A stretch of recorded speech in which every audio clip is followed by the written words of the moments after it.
як виявити, який сайлентблок стукає. Значить, він проявляється на невеликій швидкості. Зазвичай, шатаючи за колесо, ти нічого не поймеш. Шатаєш, тишина, все мертво стоїть. Ну, на невеликій швидкості це такий звук глухий.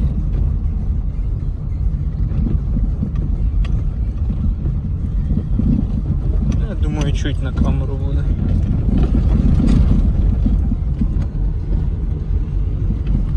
По брусчатці особливо такий звук. Так, значить, ми так все попробували, ніде нічого не люфтить. Так, як понять, що це він?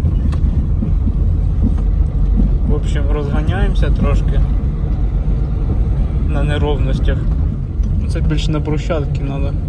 Коротше, розганяємося і зажимаємо тормоза. Якщо ми зажали, їх так нормальний звук пропав, значить це задній сайлентблок рычага.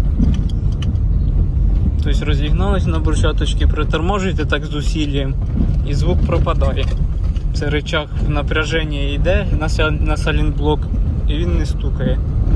В общем, зараз поміняємо, побачимо результат. Так, ось наш сайлентблок. Так, на 14 у нас тут болти. Ось такий CTR-овський. Попробуємо. В принципі, на них всі запчасті CTR на подвески. Середні такі вони по качеству. Ну, попробуємо. Так, і монтировочка, щоб трошки рычаг вигнути. Так, ось замінили. Ну, хвилин 10 потратив, звісно. Не то, що відкрутив, надів, ну прийдеться усилля приложити, щоб його туди запихнути. Запихнули, закрутили. Фух, зараз будемо перевіряти. Так, і ми бачимо, що в принципі той звук пропав. Є, звісно, мелкі ще якісь.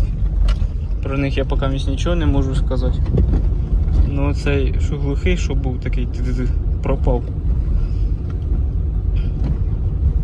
Вот и хорошо. Значит, люблю давать верные советы. Все, даже по брусчаточке еду.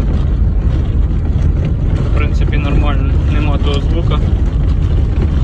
Так, значит, не советую садить на любые смазывающие материалы, даже кухонні всякі ці моющі. Бо перед цим я садив на моющі і він вийшов дуже швидко з строю. А на маслі, мені кажуть, так взагалі вийде там сразу. Цей раз спробував на суху посадити. Водичкою там трошки полив, але я думаю, водичка точно нічого не дасть. Ну оце таке.